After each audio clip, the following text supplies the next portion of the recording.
Last month, on the 2-year anniversary of Russia's full-scale invasion, I went to a rally in support of Ukraine in the Latvian capital of Riga. 10 days earlier, in my home state of South Carolina, former and possibly future US President Donald Trump said he would encourage Russia to do whatever the hell they want to NATO member countries that don't meet the alliance's 2% defense spending guideline. Latvia, like its Baltic neighbors, Estonia and Lithuania, spends more than 2% of its GDP on defense. But unlike most NATO members, Latvia shares a border with Russia, and it has painful memories of Soviet occupation, which ended just 3 decades ago. Younger generations only have to look at eastern and southern Ukraine to see what Russian occupation looks like.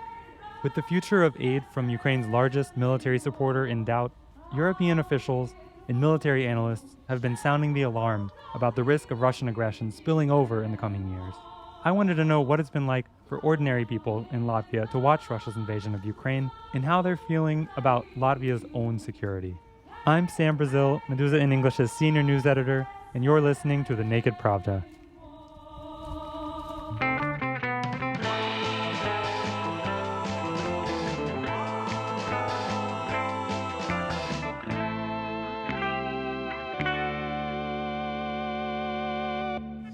Excuse me, do you guys speak English? Yeah.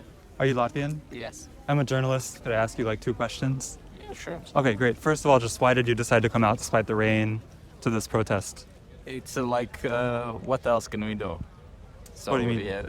Well, there's not a lot of things common people can do to support Ukraine. Yeah, they can make small amounts of donations or send food packages, or they can come out and show their support. That's all we can do. So it's a small favor to ask from us. So just doing what we can.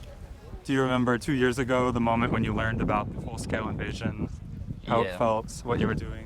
Going to work at the hospital, and in hospital there are always people suffering, but at that point it didn't seem to matter at all because of everything what the news were telling and etc. It was heartbreaking at that point.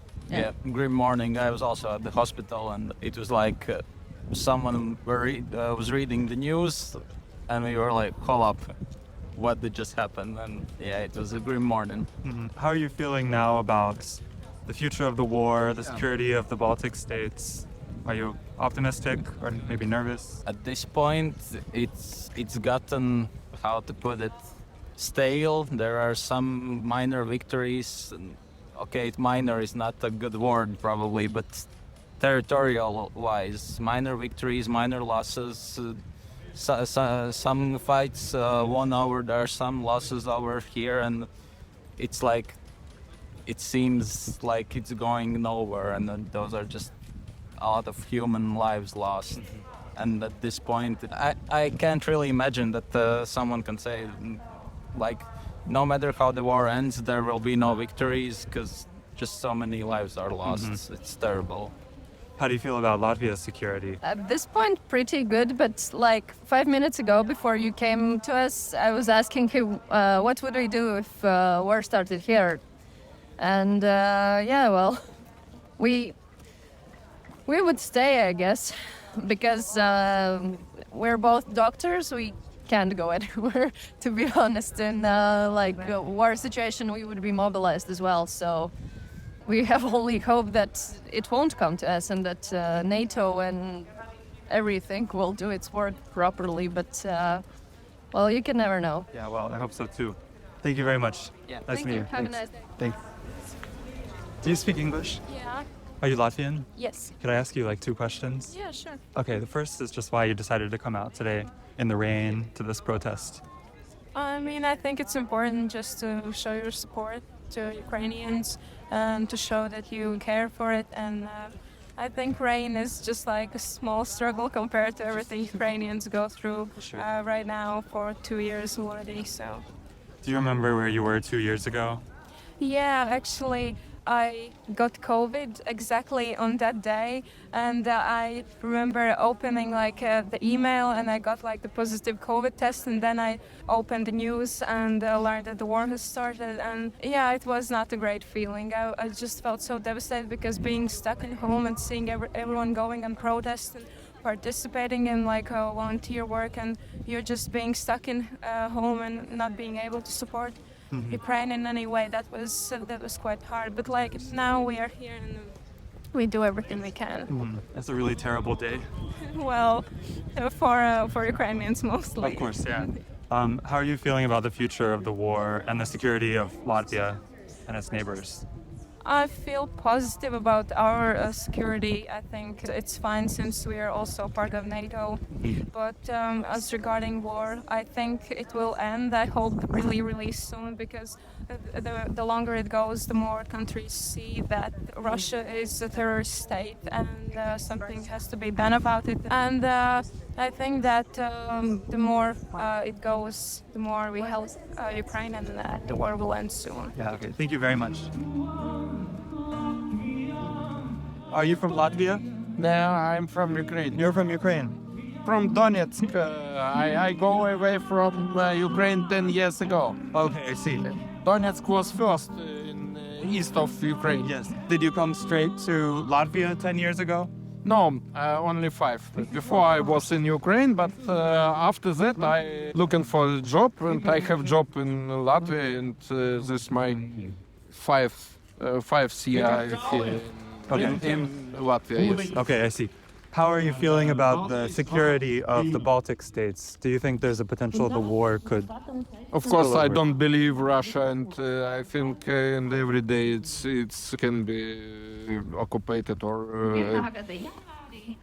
I don't believe in safe of Baltic countries before Russia. Despite NATO? Of course, NATO, but it's Trump. Now it's idiots in the world. I don't believe in this world. Every point of all the world can be fire tomorrow or after tomorrow. Trump is idiot, and a lot of idiots points in this world. I see. Do you have your family here with you? Yes, I have a lot of people, but I think about going to Ukraine. Maybe. Who knows? Soon. Soon in future. To eastern Ukraine or to Kyiv? I think about my military job. No, I think about this. I'm 55 and I have some times, and I want to go to kill Russians. So you think you might go join the military? I think about this, but who knows? It's a hard decision, yeah. Yes. Thank you very much. Not at all. Where are you from? I'm from the U.S. U.S.? Yes. Oh. As you can hear, here as everywhere, there's a lot of uncertainty about the prospect of Russia invading NATO territory. It's a theoretical scenario involving dozens of countries, weapons that most of us know little about, and a leader who's proven he's willing to act irrationally on a massive scale. To get an idea of how the Baltic states are physically preparing for a possible Russian invasion, and what it would look like if it did happen, I figured it made sense to start at the borders. So I reached out to Baltic defense expert Lukas Milevski, an assistant professor at Leiden University in the Netherlands. He recently wrote an article for the Foreign Policy Research Institute about the Baltic Defense Line, a joint project the Baltic states announced in mid-January. Later, I'll speak to Ben Hodges, the former commanding general of U.S. Army Europe, and political scientist Henrik Larsen, a fellow at the Center for European Policy Analysis, to put this discussion into the wider NATO and European context. What is the Baltic Defense Line? So the Baltic Defense Line is a major fortification project jointly announced by the 3 Baltic states on the 19th of January to defend against, or at least to critically delay the progress of, a hypothetical future Russian attack. The project does not include any plans for coastal defenses, although the Baltic states are also addressing those issues. Air defense was also not mentioned, although it should be of critical importance to the Baltic states, because we saw from Russia's initial invasion how pivotal their attempt to capture Hostomel Airport was. Presumably, like coastal defense, the Baltic states do have separate plans for air defense as well. So turning then from what the defense line is not to what it is, the defense line will include networks of bunkers, support points, distribution lines, presumably all connected by or turned into trenches and the like.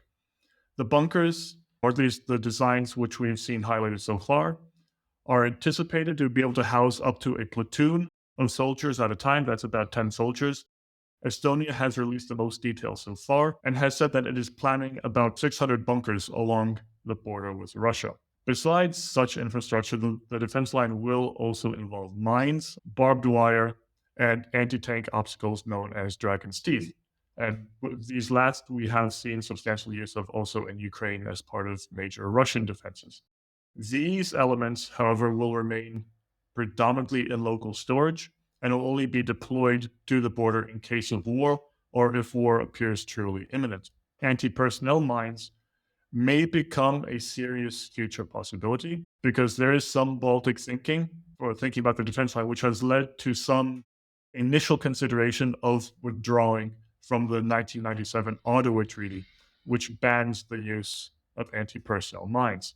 However, this has only really just started, so the debates and the eventual decision, one way or another, are still only in the initial stages of unfolding. And there's a good argument you can make that this really isn't and can't be a national decision. It's going to be more like an alliance decision, whether the other countries will sort of politically accept the renunciation of this treaty, given that it might set a precedent for other countries in other parts of the world. So we can't really say much more about the potential use of such anti-personnel mines yet. So how did the Baltic states arrive at this particular plan that really focuses on the border? You explained this really well in your essay that I read, but I also wonder, what are the alternatives to focusing on the border? Because on one hand, it seems obvious that's where the Baltic states meet Russia. So what's the thinking behind this plan? So there are a few reasons why the Baltic states probably arrived at the idea of a defensive line oriented toward the border. First of all, nobody likes being invaded. The experience is always wholly bad. And it's even worse being invaded by Russians because, as we've seen again in Ukraine, they regularly commit war crimes. Torture and mass murder civilians, increasingly also prisoners of war, kidnap local inhabitants, colonize occupied territories with Russians. So, there's a clear sense that the fewer the Russians that cross the border, the less bad the invasion will be. And, Russian behavior in Ukraine has only reconfirmed this yet again. And the Baltic states the Baltic governments do have a political responsibility to protect not just the territories of their states, but also the populations of their states. Second, and this reason veers more to the second part of your question, but it's an article of faith in Western military theory that maneuver warfare, including maneuver defense, is sort of operationally militarily superior to more statically oriented conceptual counterparts. But maneuver includes, if necessary, giving up ground, even if just temporarily. But this means then that maneuver defense might put parts of the population in danger of Russian occupation and atrocities. So as such, despite being a general military preference, especially by most Western militaries, it's likely to be politically controversial, not just domestically in the Baltic states, but also more broadly in the alliance. This is not a new debate for the alliance. The alliance had exactly the same debate during the Cold War, except it was the Germans who felt very unkindly toward notions of maneuver defense as opposed to defending on the frontier. So it's not new, it's just a different frontier now. A third point I can mention is that geography is also important, but it does vary according to each Baltic state. Vilnius, for example, is only about 36 kilometers from the Lithuanian-Belarusian border. So from that direction, Lithuania has a very limited depth to absorb an attack. Estonia's border with Russia, as I mentioned earlier, is covered by lakes and a river to a considerable degree, so that effectively shortens the relevant stretches to defend, and defending a river is always easier than defending without a river. So Estonia does have advantageous terrain at the border, which it wouldn't have further in its geographical depths. Now, Latvia does not have Estonia's border advantages, but neither does it have Lithuania's disadvantages. But of course, it does make sense nonetheless to join the border defense line to maintain coherence along the entire border. So in short, there are arguable military reasons for developing a forward defensive posture, as well as pretty compelling political reasons.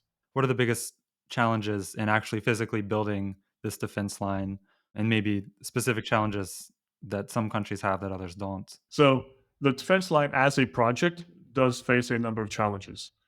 First, much of the land on which the defense line will be constructed ultimately will be private land. So what's the solution to that? Buying it is the first thing we'll think of, and that makes sense, of course. But what happens if a plot of land or position on a plot of land is judged necessary, but the owner is unwilling to sell? So how do you square these competing imperatives from between government and individual? So ultimately, the construction of the line will face these sorts of challenges. Moreover, the line itself will be expensive. Estonia's anticipated 600 bunkers are initially estimated to cost about 60 million euros. Of course, costs usually run over. Now, Estonia's defense budget this year is about 1.3 billion euros. But of course, the vast majority of that is already pre-allocated to other costs: personnel, other infrastructure, training, procurement, and so on.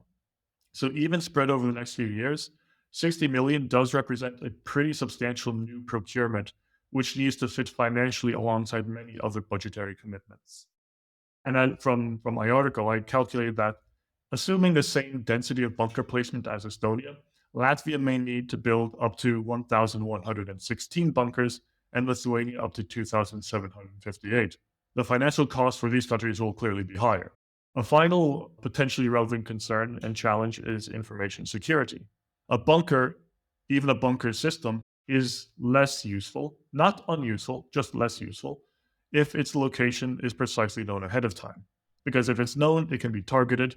We do still have to recognize that the Russians are not particularly strong at precise and accurate targeting, but nonetheless, the less the Russians know about the defense line, the better the defense line will perform, if and when it comes to that. So total information security concerning the details of the defense line it's impossible, right? But it is in the Baltic states' interest to minimize the publication of at least certain details as much as possible. The bunkers themselves, presumably some of them at least could be seen from across the border, right? Or are they set back far enough? Well, that's another concern. We don't know the details. Presumably this is something which those designing the defense line will have thought of, because ideally you don't want it to be seen across the border unless there's no better place to put a bunker, sort of tactically speaking. So ultimately, there's going to be these sorts of trade-offs as well. Information security on the one hand, but perhaps tactical advantage in the hypothetical scenario on the other. Okay, I see. And one more question about challenges and geographic differences. What ability do we think Russia has to launch an offensive, for example, from Kaliningrad? Because, I assume the Baltic states and Poland would make it really difficult for Russia to transport the materials, and at least when this invasion would start, or would see it doing this beforehand. What role does Kaliningrad play, and Belarus? So with Kaliningrad, that is a worry. The initial question is, what's our timescale? What are we thinking? Because right now there's virtually nothing in Kaliningrad. So presumably we're thinking, say, in 10 years' time or whatever, or 5 or 10 years' time. Before Russia's renewed invasion of Ukraine in 2022, the Russian 11th Army Corps in Kaliningrad was, generally speaking, not considered strong enough, both to defend against Polish pressure from the south and invade Lithuania at the same time. So wasn't capable of doing that, or not believed to be capable of doing that. Now, according to Estonian intelligence, Russia is planning on doubling the size of its forces on the Baltic borders. And this may ultimately alter this assessment about the capabilities of the 11th Army Corps, if that Army Corps is doubled in strength. But at the same time, from the Russian point of view, pushing more forces into Kaliningrad is going to be risky for Russia as well, no matter what. So even if there's sort of a doubling on a regional scale, that may not necessarily result in a direct sense in a doubling in Kaliningrad. So it's a bit of a wild card right now. As for Belarus, that's also something of a wild card, I think. This is something I've written about in other articles, but the Russian experience of invading Ukraine from Belarus was not an entirely happy one. There was some degree of sort of a Belarusian partisan movement interfering with Russian logistics, sabotaging the Belarusian railways to inhibit Russia's ability to move troops and supplies around, and this sort of stuff. It's impossible to quantify just how much has actually contributed to the ultimate Russian defeat outside Kyiv. But given that the Russians, presumably in the case of a hypothetical invasion of the Baltic states, they'll think back to this experience and they'll question, do we really want to repeat this experience? The answer might be no. The answer might also be yes, because they might think it's more important to reach Kaliningrad and sort of establish a continuous front between the Baltic states and Poland, and sort of potential logistical challenges resulting from Belarusian partisans simply aren't going to deter the Russians. So again, it's a bit of a wild card, and it's impossible to say at the moment. Okay, I see. But that's interesting because I remember reading about these Belarusian partisans blowing up railway infrastructure, and I thought that's really heroic, but I imagine it won't do much because it's so risky for people that, I mean, the scale can't be too big. So it's interesting to hear you say it's feasible that could really affect Russia's calculations. It might, we don't know. What specific scenarios are the Baltic states preparing for, or at least what can we guess? What can we speculate about, especially based on Russia's past invasions of Ukraine and Georgia and Chechnya? So in response to this, I'll discuss in two separate ways. First, I'll talk about a military exercise which Latvia conducted. It's an annual exercise conducted in the autumn. I'll talk about the one which they conducted in 2021. But I'll also then talk about my own perspective on specific scenarios, because I have written about that as well. So to talk about the exercise first, this is the annual Latvian military exercise called nominee. And as I said, the one we'll be focusing on is from autumn 2021. This was an exercise which had two distinct phases to it. In the first phase, the Latvian army exercised its responses to a hybrid scenario. So the hybrid warfare that a lot of us have been concerned about. Or sort of more accurately, because I never like the term hybrid warfare, is basically an ambiguous invasion. So so little green man style. Now, it's notably that this scenario is not just a military exercise, but it also engaged civilian authorities, law enforcement, emergency medical services, local governments, private businesses. So this sort of stuff. So it's very sort of full spectrum of Latvian society to respond to appropriately to this perceived threat, and all primarily within the context, not totally, but primarily within the context of Latvia's cities. The second half of Names, the Latvian army exercised a regular warfighting capability against that invading threat. Again, partly in the cities, but substantially, probably mostly in the countryside. So here we see the two primary senses of threat which Latvia felt from Russia, even before 2022.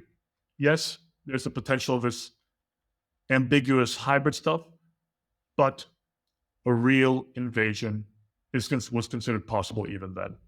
Now, clearly it's going to be more so.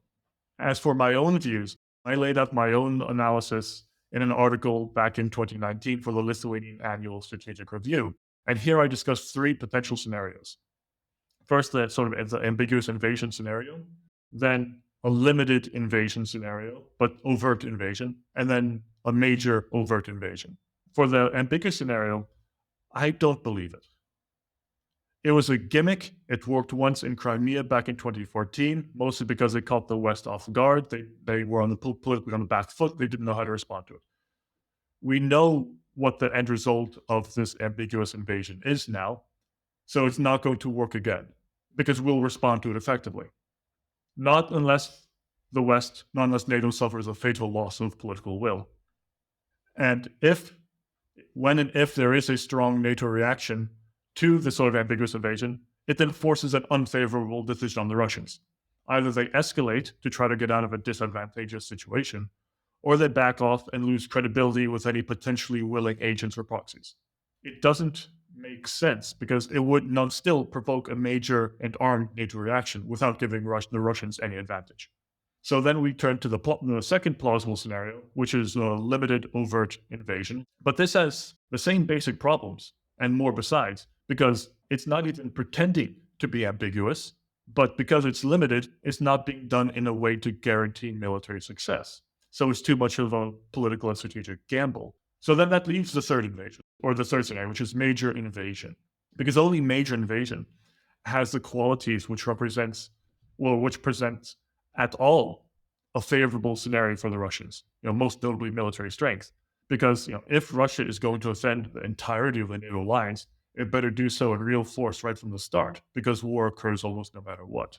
So I wrote this in 2019. I feel like the renewed Russian invasion of Ukraine from February 2022 onward confirms this argument I made.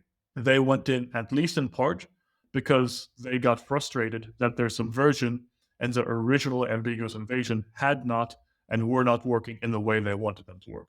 Meanwhile, their initial invasion was substantial, but also in a sense still limited, and it totally failed on the most important axes of advance, particularly toward Kyiv and Kharkiv. And the result is now a full-scale war in which Russia is taking horrific losses, but still perceives it might yet meaningfully win, especially if that win is accompanied by a perceived failure of Western political will. So personally, I think all the arrows point to a major invasion or basically nothing substantial.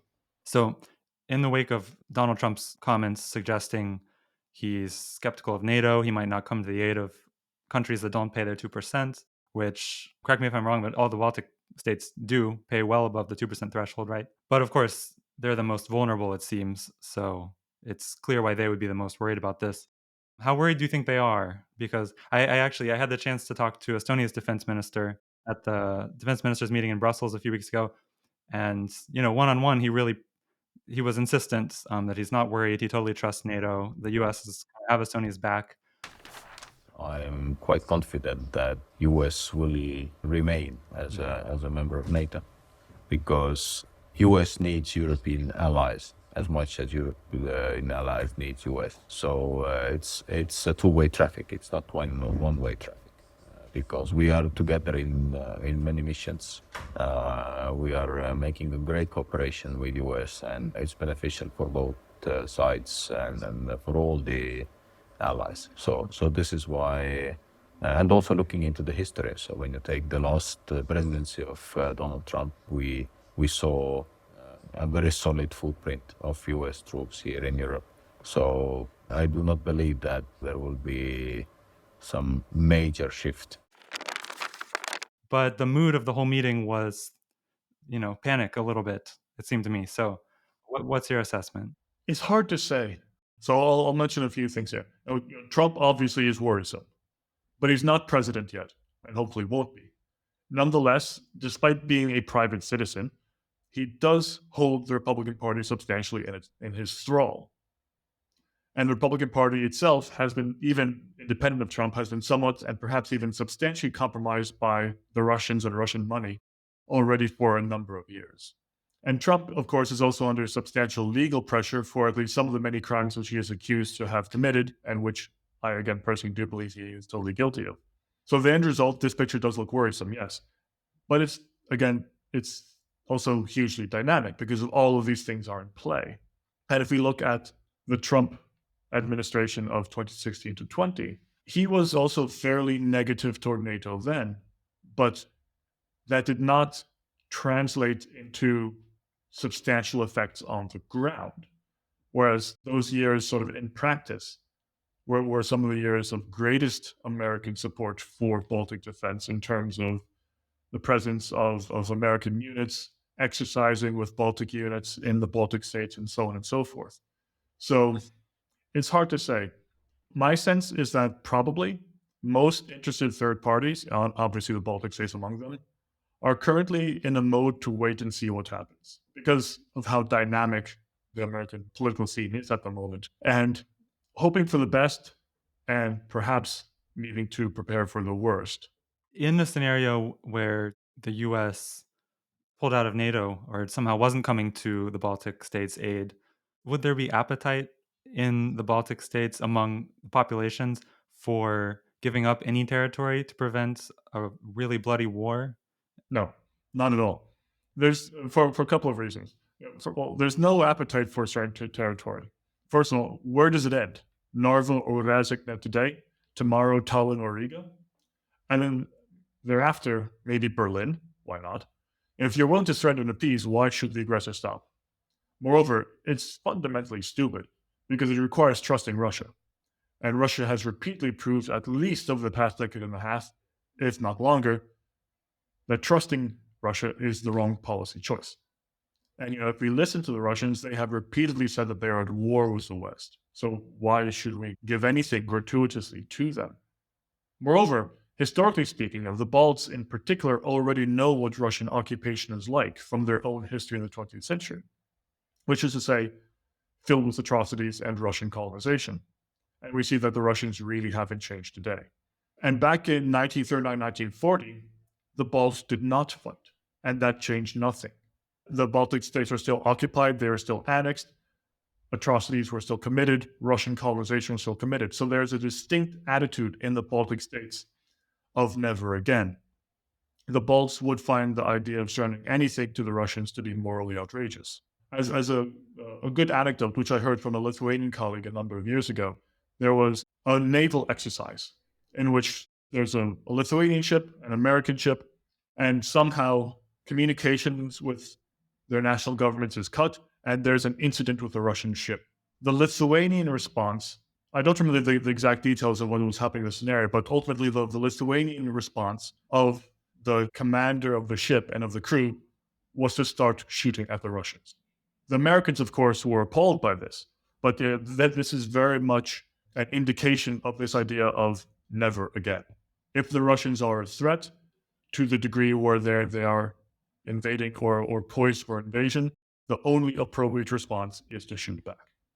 Do you have any thoughts or expectations about what a Russian invasion of the Baltic states would mean for the ethnic Russian or Russian-speaking populations in the Baltic states? I feel like it's hard to dispute there would be a lot of suspicion towards these people. Would that mean anything in terms of policy? I mean, obviously, this is a very difficult question to answer, and I have no privileged insight. That said, I think there are a couple of things which I can say, which seem to me, when I was writing up these notes yesterday, to be reasonable, or relatively reasonable. And sort of, first I'll talk about, in this hypothetical future invasion, the similarly hypothetical future experience of Russians in the Baltic states themselves. So my sense is that the Russians would face sort of what you might consider a three-layered cake of experiences. First would be a certain degree of self-censorship. Now, if you think back to the end of 2022 and into 2023, there's a whole controversy surrounding TV Dožd in Latvia, right? Where Alexei Konostelev expressed a desire to alleviate the suffering, expressed on air, a desire to alleviate the suffering of Russian soldiers at the front in Ukraine. This was fundamentally unacceptable to Latvians because they considered, for good reason, that there's fundamentally no need to have any regard for the comfort or the lives of aggressive soldiers actively invading another country, and moreover, quite plausibly, also committing atrocities in the process. So at the very least, that sort of statement in that context is incredibly tone deaf. And that's in the context of the invasion of Ukraine. In the hypothetical invasion of Baltic states, you can basically guarantee there'll be absolutely no societal toleration of expression for these sorts of thoughts, even if Russians may nonetheless personally feel them. The second layer of experience is the probable suffering which Russians would experience as a result of a Russian invasion of the Baltic states. Because the patterns of Russian colonization of the Baltic states during the Soviet era led to Russian concentrations in predominantly Latvia and Estonia, much less so in Lithuania, but predominantly Latvian and Estonian cities, and then also in the east of both countries. The result will be that as long as fighting occurs in the east, it will be the ethnic Russians in the Baltic states who live there who suffer the most. And we see this is exactly what's also occurring in Ukraine. And this experience has turned probably most ethnic Russian Ukrainians definitively against Russia. The third layer is the most idealistic, and very few in a comparative sense will ever sort of reach this sort of level of experience. And this third layer is sort of an ultimate option for the Russians. And that's to shoot back at the invading Russians themselves as well. Now, this is something which small groups of Russians are doing in Ukraine right now. There's the Free Russia Legion, the Russian Volunteer Corps, though that latter is a far-right organization, therefore dubious, but they're still shooting back. And given that they're far-right, okay, if they die, do we really care? And if they're dying in service of a better cause, then everyone's happy. Perhaps that way of thinking is perhaps a bit cynical, but it's fine. And this, shooting back would be the ultimate expression of political resistance to the present day imperialist Russia. Fleeing is nothing. It kind of means nothing. And the hundreds of thousands who fled Russia after the start of the full-scale war and during the mobilization in the autumn of 2022 were predominantly, many of them probably, just fleeing the possibility of being drafted and sent to die. Fleeing as such is an act with no fundamental political meaning. That is not, however, to exclude that some did flee primarily for political reasons. Both can be true. But fleeing is basically a political nothing. Shooting back, that's a political something. Of course, this is sort of an ideal from a Baltic perspective, one which the Russians are unlikely to share. For the simple reason that, whatever their political views, it's likely for Russians to find it difficult to shoot other Russians. That's perfectly understandable in human terms. But in the context of this hypothetical war, this hypothetical invasion of Baltic states, it's not going to get any sympathy from the Balts. And that lack of sympathy is also perfectly understandable in human terms. So I feel like these are sort of the experiences and pressures which Baltic Russians and Russians in the Baltic states will probably face during a hypothetical future Russian invasion. As for policies, I think it's worth noting in this context that Russia did recently invade, again, another country with a substantial ethnic Russian minority, Ukraine, of course. And most Ukrainian Russians rallied to the flag. Not all. Some have been actively trying to aid Russian operations, but nonetheless, most Ukrainian Russians are Ukrainians. There was no sense of or no attempt to try to intern them or deport them or anything. So I feel that rather one would hope that the Baltic Russian population would react similarly and choose to be Balts rather than Russians at the end of the day, and that the Baltic governments would also extend at least this degree of trust to their populations. For insight into how the Baltic states' NATO allies further afield are preparing for the possibility of a Russian invasion, I turned to Lieutenant General Ben Hodges, the former commanding general of U.S. Army Europe. I started by asking him how big a deal this Baltic defense line is in the wider European context. I think there are 3 or 4 aspects of this that are significant and important for the security of Europe, not just the Baltic states. First of all, of course, because of their geography and small populations, Estonia, Latvia, and Lithuania have got to get the most out of their defense investments. You can't just stand on the border with a big sign that says, we're 2%, and expect that to deter any Russians from attacking. So how do they get the most out of that defense investment in terms of also societal resilience, the ability of the societies to resist Russian disinformation efforts, to protect infrastructure that is needed for rapid reinforcement? All of these things are just as important as having modern equipment. What we're seeing is an important next step by Baltic countries. Now, the second aspect of this, of course, is that they're not 3 separate islands. They're not out by themselves. They are also part of NATO's eastern flank. And last year in Vilnius, at the Vilnius summit, one of the most important accomplishments of that summit got the least amount of attention, and it was a decision by the alliance to approve plans for the defense of Eastern Europe. And in NATO, you have to have a mandate from the civilian leadership, the North Atlantic Council, before you can actually officially plan to do something. So having a plan now has made this, now you can have actual requirements to do things. It helps drive training. It helps generate the amount of ammunition that's required. It helps also force the 3 Baltic countries to work together, as opposed to what they have traditionally done, which is focus to their front. Here's what Estonian Defense Minister Hanno Pevkur told me about Estonia's regional defense plan in February. We have all consensusly approved new regional plans in Vilnius. And these regional plans are executable already today, with some risks, obviously. And we are taking or removing these risks day by day. But as these plans are executable, and every member of NATO has given their input to these plans, to these force sourcing conferences. Can you describe very generally, if Russia crossed Estonia's border, what NATO procedures would come into effect, what the immediate response would be? Well, of course, I cannot open the regional plans and what is in it, but a very simple message is that we will start fighting from the first centimeter on. So we will not let to take away our territory. And also Estonian forces are NATO forces. And we have the British-led EFP battalion in Estonia, which is integrated to our own defense plans.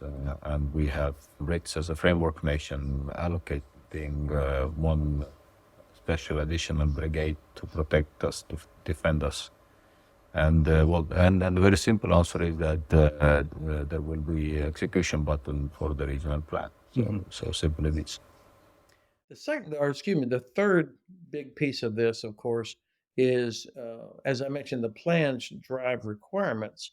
That means the ability to improve the infrastructure for NATO forces to be able to move quickly into Lithuania, Latvia, and Estonia. So rail connections, bridges, all of these things that are necessary for rapid reinforcement.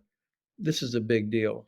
Rail Baltica is way behind on being completed, having a European gauge rail system that runs from the rest of Europe all the way up through to Thailand. It should have been finished already. So hopefully this will drive that. And then the last thing, and I'll stop, is when you have small populations, you cannot afford to have a large standing army, obviously. Finland is in the same situation. And so Estonia, Latvia, and Lithuania each has their own sort of traditions about territorial forces, border forces, that sort of thing. Getting these guys properly organized, properly trained and equipped, so it's not just patriotism and having a rifle, that they no kidding represent combat power that can be very rapidly mobilized. You have to practice that, and I think this is an area where there's a lot of room for improvement. In late February, you said it could be up to 2 weeks before NATO reinforcements arrived in Lithuania in the event of a Russian attack. It kind of caused a stir in Lithuania, it looks like, in the media. Lithuania's commander-in-chief said after that current NATO plans would have NATO forces there from day one. What makes you think it could be as long as 2 weeks before NATO troops would arrive? Yeah, I know that not everybody was pleased with that, but unfortunately, what people missed in that reaction was what the framing of it when I said in a worst case scenario where we got caught by surprise, where we didn't take all the steps necessary to alert, deploy forces, people get ready, do all those kinds of things. So from a cold start, it might be 2 weeks before reinforcements could arrive. So what I was trying to tell my Lithuanian friends is that, yes, of course, we have these plans now. There's a deliberate plan to come for NATO forces to be prepared to help defend against Russia in Lithuania, Latvia, and Estonia, but they're not all there right now. And so in a worst case scenario, if you did not have enough warning or we ignored the warnings, I mean, a lot of countries could not believe what they were seeing with their own eyes before Russia launched its large-scale invasion of Ukraine 2 years ago. People were still denying up until the last minute that Russia was actually going to attack, even though you could see what was there.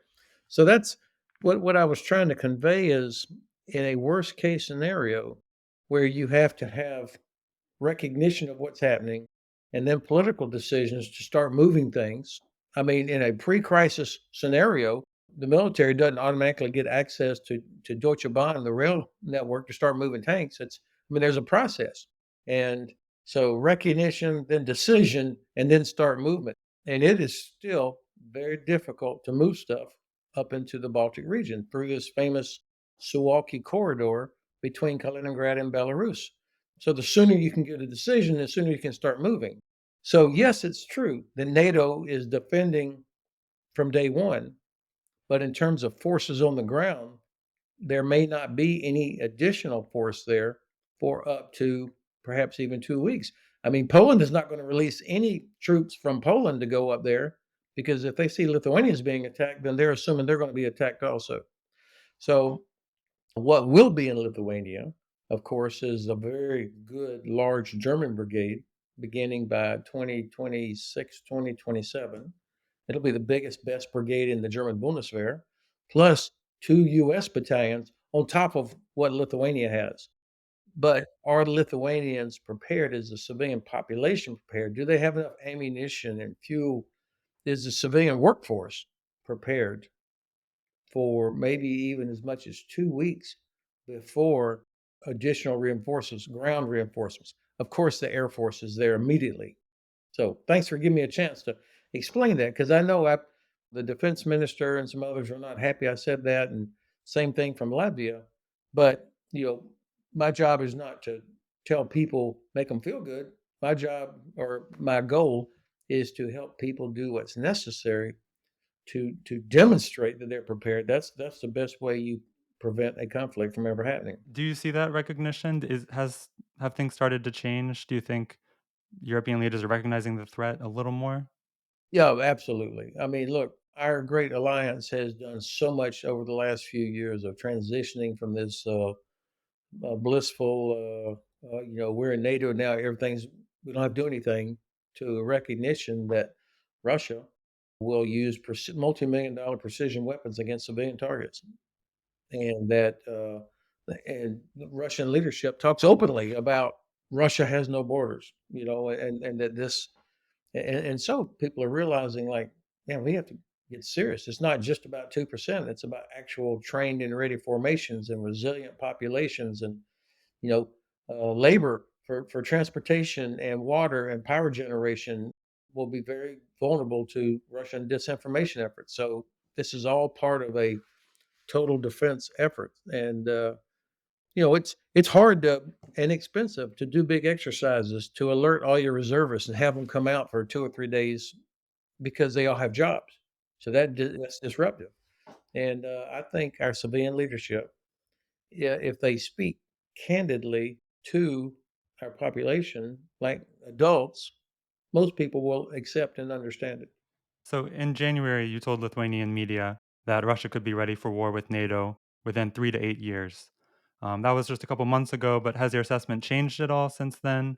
I'm wondering how that would be possible while Russia is spending all this equipment and manpower in Ukraine in the meantime. Yeah, that's a very good question. Of course, many people, not just me, have said 3 to 5 years, 3 to 7 years, whatever. That number is based on best assessments of how long would it take after Russia has finished with Ukraine, when they've accomplished what they want to, if, and I hope this never happens, but if the West turns its back on Ukraine, Ukraine has to accept some terrible negotiated settlement, and that is bad outcome for Ukraine, frankly, for all of us.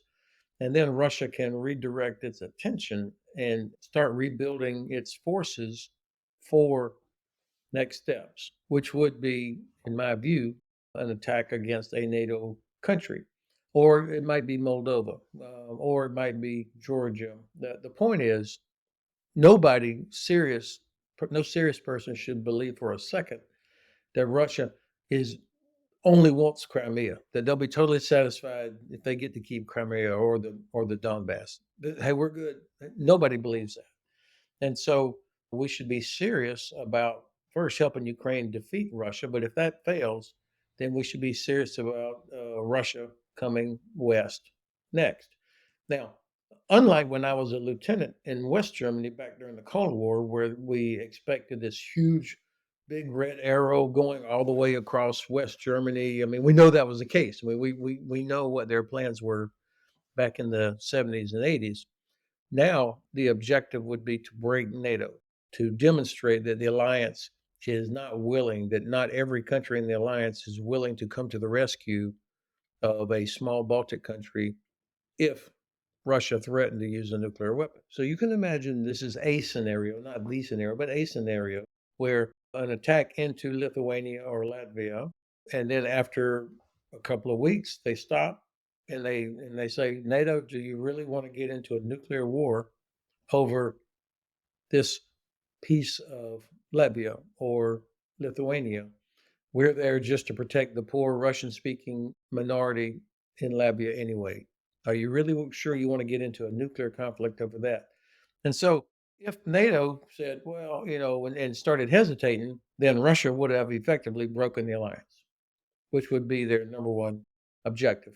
And especially to drive a wedge between the United States and Europe. That has always been a Soviet and now Russian objective, to cause Europeans to lose trust in the US. And certainly with somebody like Donald Trump, their job gets a lot easier for the Russians. So that's where this 3 years comes from. It would take about that much time to rebuild their army and navy and air force, especially with the transition they've made on defense industry already within 3 years, unless we do a much better job of enforcing sanctions so that they cannot receive the various components that they need to rebuild back to a fully modern armed force. So, speaking of that, it seems ammunition is one of the main constraints on either side in this scenario. 2 or 3 days ago, CNN reported that Russia is on track to produce about 3 million artillery munitions this year, while the US and Europe together only have the capacity to produce about 1.2 million. Germany recently opened up a new ammunition factory, I know. Other countries say they're ramping up production. But is Europe producing enough ammunition right now, or are they on track to increase production enough to deter a Russian invasion or withstand one? Excellent question. The potential for the West to produce more ammunition is obviously there. I mean, we're talking about, the combined economies of Europe plus the United States and Canada dwarfs Russia's economy. So it comes down to priorities. It comes down to priorities and political will. We actually don't know how much ammunition is out there because not every country is willing to reveal how much they have for security reasons. And not every producer is willing to reveal how much they can do for proprietary reasons. So the EU's EDA, European Defense Agency, has the responsibility for coming up with this 1 million rounds that the EU promised to Ukraine. And they're working on that, but they're still probably not even close to halfway done yet to finding the million rounds. But they're working on that. And what they've learned in the process is what I just mentioned to you about not everybody wants to share what they have. And then you have President Pavel of Czech Republic says, hey, I've found 800,000 rounds. Now, I thought that was pretty cool because here's a guy who's a retired general, former chairman of the military committee of NATO, who's now president of the Czech Republic. He would have insight into what's out there. And so it looks like, and they've got countries stepping forward to say, hey, we'll help pay for that 800,000 rounds. So that's going to be significant. But what we've also learned is that about 70% of what is currently manufactured in Europe is already headed towards customers outside of Europe. So, like in Africa or the Middle East. And so, here's where political will comes in again, is that governments should tell their defense industries to reprioritize what they're making for Ukraine. And then the government has to protect those companies from liability challenges, that sort of thing. At the end of the day, it always comes down to political will. In the United States, we quadrupled our artillery ammunition production in 1 year just by putting money on it. It's still pitifully low because what we were making was just enough every month to meet our own training requirements. So that's that's not enough if you're talking about serious deterrence or winning a war. And of course, it's not just artillery ammunition; it's precision weapons like the rockets that are fired by HIMARS or ATACMS. These do take a lot more time, but it's the United States. I mean, we can make a zillion of anything if there's political will, and that political will is typically manifested in the form of money. So it has to become a priority. So then I have to ask, given that Donald Trump is currently the front runner in all the polls for the next US election, there's a question of what would happen in the event of a Russian invasion if the US fails to come to the aid of its allies. I know you're not saying the US wouldn't come to Europe's aid, but because a lot of European leaders are worried about that, I just want to get a sense of whether Europe would stand a chance against a Russian invasion without the US. Well,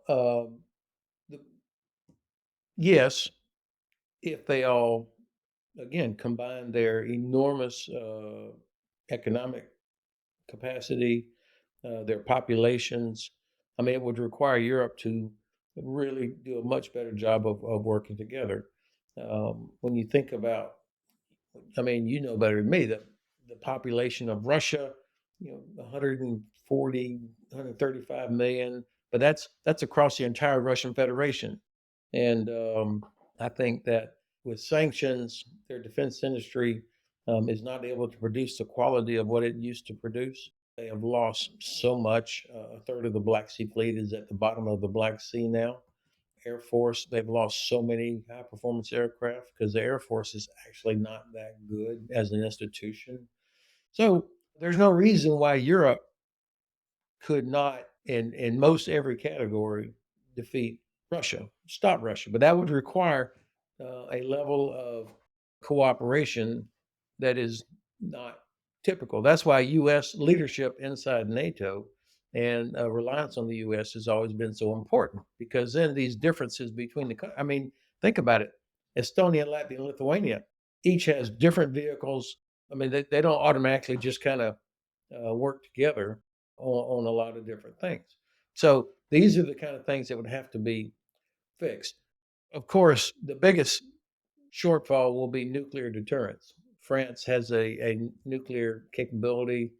UK has a limited nuclear capability, but this is not the kind of thing that could necessarily deter Russia by itself. So not having the US nuclear deterrent, the US logistics, all the stuff that the US brings to a conflict, that would be missing. So the short answer is, if Europe worked together more closely, they could be very effective, but it would not have everything that's needed. That's why American presence and leadership is so important. Not just because we provide this nuclear deterrent, but it's kind of the leadership. And what so many European leaders worry about is Trump's the damage he does to the cohesion of NATO. That has always been the center of gravity of NATO, is that any adversaries always assume that despite the differences between the countries, nobody ever questioned that the alliance would all respond. Trump has changed that in a dangerous way, and I think that's what people are concerned about. In the worst case scenario, it's kind of a disturbing question, but if Russia attacks a NATO country, would the actual warfare, would it look anything like the warfare in Ukraine right now with all these, drones and trench warfare? Or would it differ because of the technology we have, maybe geography? Another very good question. I would assume three or four things for sure would be happening. Number one, there's no doubt that they would be using precision weapons against civilian infrastructure. The fact that they've done that in Ukraine, they clearly do not care about international outrage at the murder of civilians or civilian infrastructure. That's clear. The second thing is, which I'm sure they will go after infrastructure, because they know that the alliance plans require us to move quickly into wherever the threat is or where we think the threat is.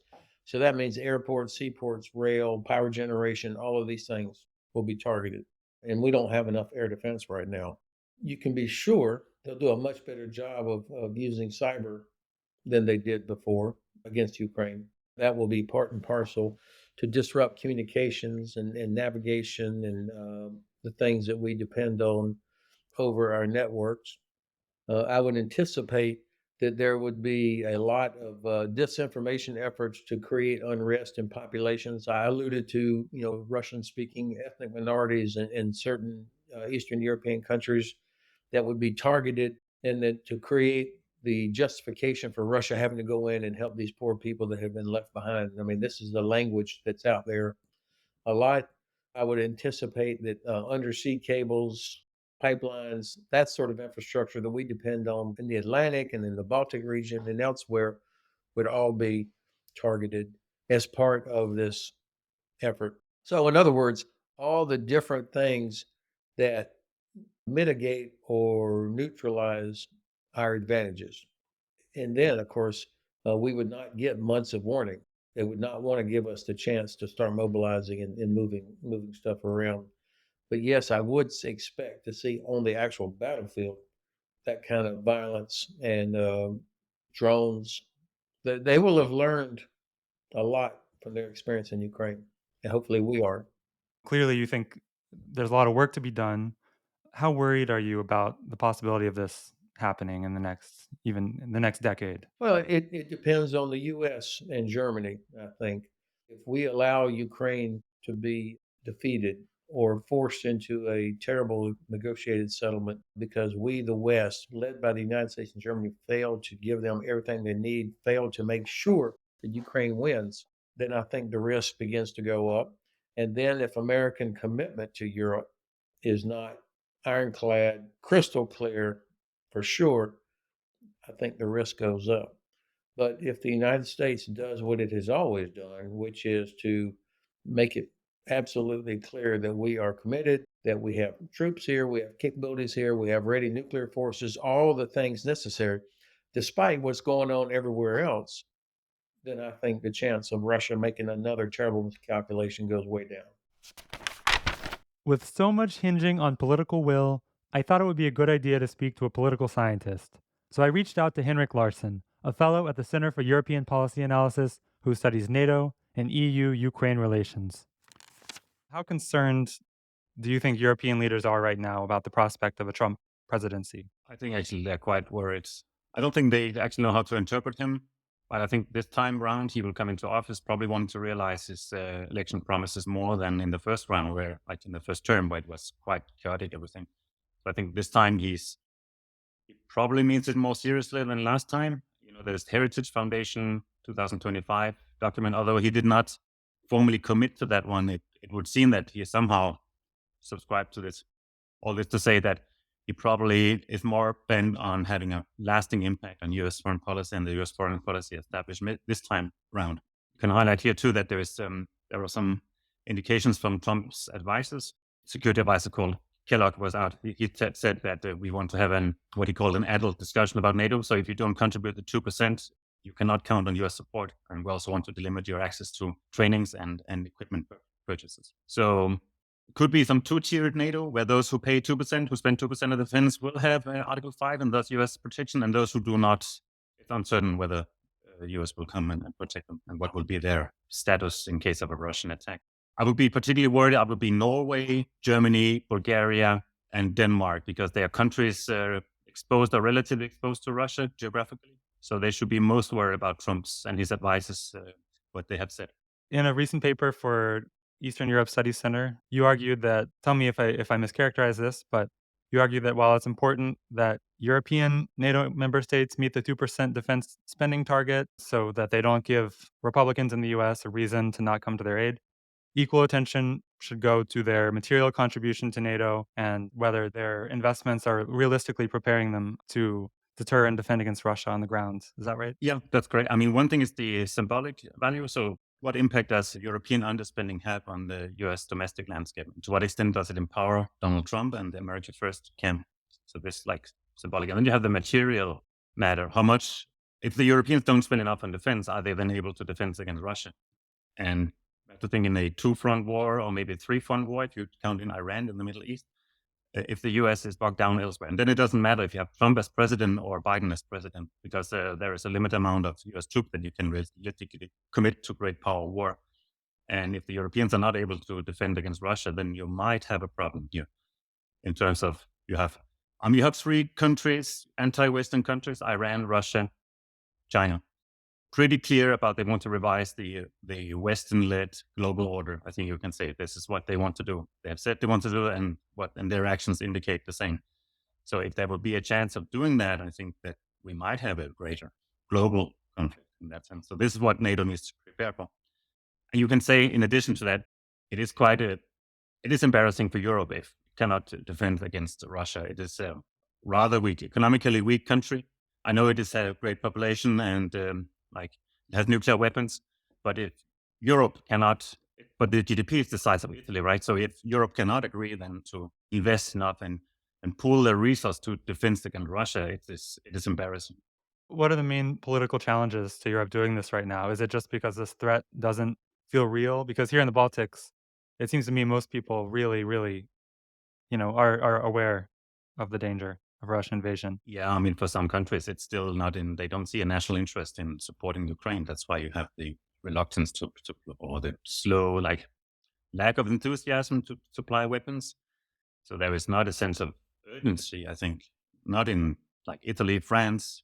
You just see how many weapons they supply. It's very low, so they do not feel the urgency.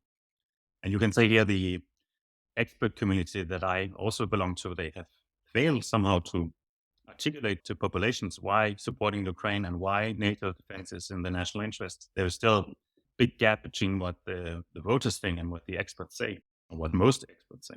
Is there a risk because of public opinion on this that if Russia invades, let's say, Estonia and says, we just want to take this part of Estonia, do you really want to risk a nuclear war over it, NATO? Is there a risk that Western European leaders buy into this and let it happen? I mean, I think you also have a discrepancy between, we call elite and populations. I think President Macron's latest about the need to have, or we cannot exclude to have NATO soldiers in Ukraine, proves quite well how difficult it is, because he doesn't have necessarily population with him here. So he is against Le Pen, who definitely doesn't want that. And she seems to gain traction in the population with this. It's not, for a Frenchman, it might be hard to completely, Paris for Tallinn, if this could come to a nuclear exchange, I think it would be very difficult to convince. So in this paper that I mentioned, you also draw this distinction between NATO's military muscle and its nervous system and what you think Europe needs to do. Could you explain that and draw that out a little bit? Yeah. So I'm not a military expert myself, so I rely on what military experts say, namely that the US, what they call that, strategic enablers, or the capacity to see the enemy, to identify and trace and hit the enemy. So the eyes and nervous system, that is, the Americans are superior in this field. So satellites, reconnaissance, intelligence. And it doesn't look like any European nation can match the Americans within the foreseeable future. So probably when it comes to that, the Europeans rely on the Americans. But you see, that's from the American perspective, it doesn't cost them anything to share information. It doesn't cost them anything like Ukraine. It doesn't cost them much to share the information about the enemy to anyone. I'm not so worried about that. I don't see Trump saying we will not want to share our intelligence with the Europeans. I don't see that happening. So what I'm saying in that article is that given this, the Europeans should rather focus on military muscle. So muster the forces, troops, the tanks, the artillery, the shells, all classical warfare on the ground for land war. That's what the Europeans, they already have capacities. They can build on them. It would be relatively easy if you have enough money. If Russia invaded a European NATO member, what do you think the odds are that this would, spiral out more? As you alluded to earlier, would China see a great opportunity to take Taiwan, for example? Would Iran become bolder because the U.S., I guess, would be occupied? So as long as Russia is bogged down in Ukraine, I don't see, and it's so difficult to take. Even Bakhmut took several months. Avdiivka has taken several months, and they are not that big cities. So I'm not particularly worried. But that being said, I mean, we have a tendency in the West to adopt our rationality and say others have to be as rational as we are. It's quite clear now that Putin and probably also China and Iran do not see rationality like we do. So what Putin did in February 2022, by invading Ukraine was a reckless action. He might be incited to do similar reckless action against NATO. So I would not exclude it. I think the mantra here is, if you want peace, prepare for war. So the better NATO is prepared, the more lower the likelihood is for an attack to happen. I would like to mention here as well the possibility that Russia might threaten or actually use tactical nuclear weapons. It's an area where NATO is not. We in the West, we fear nuclear war. We don't want to use nuclear weapons. It's a taboo because we fear that at the end of that road is all-out nuclear exchange. And we have seen among some Russian observers, Dmitry Trinin and Karaganov, they have published these papers. So these are security policy, think tankers. They do not necessarily have political power. But it is interesting that they are speculating in this.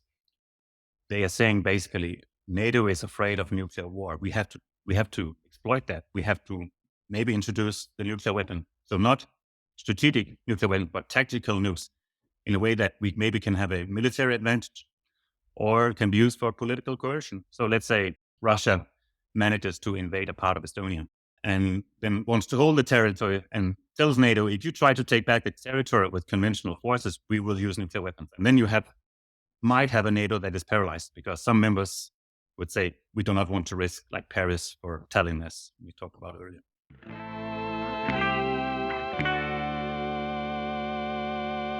Thanks for tuning in, folks. This has been The Naked Pravda, a podcast from Meduza in English. Remember that undesirable status back in Russia means our entire news outlet now relies on readers and listeners around the world to support our work.